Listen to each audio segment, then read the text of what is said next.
हैदराबाद और उसके नवाही इलाकों में मुसलसल बारिश की वजह से शहर के ज़खायर आब की सतह में गैर मामूली इजाफा हुआ है। पानी के मुसलसल इजाफे को देखते हुए हिमायत सागर के मजीद दरवाजे खोले गए हैं।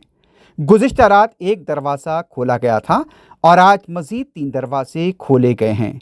हिमायत सागर की मुकम्मल सतह आब 1763.50 फीट है, जबकि मौजूदा सतह आब 1763 फीट बताई गई है।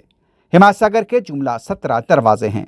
दोपहर तक 2500 क्यूसिक पानी छोड़ा गया है। उधर हिमायत सागर की मुकम्मल सतह आब 1790 फीट है और मौजूदा सतह आब 1783.10 फीट बताई गई है। इनफ्लो 200 क्यूसिक बताया गया है। उस्मान सागर का कोई दरवाज़ा नहीं खोला गया है।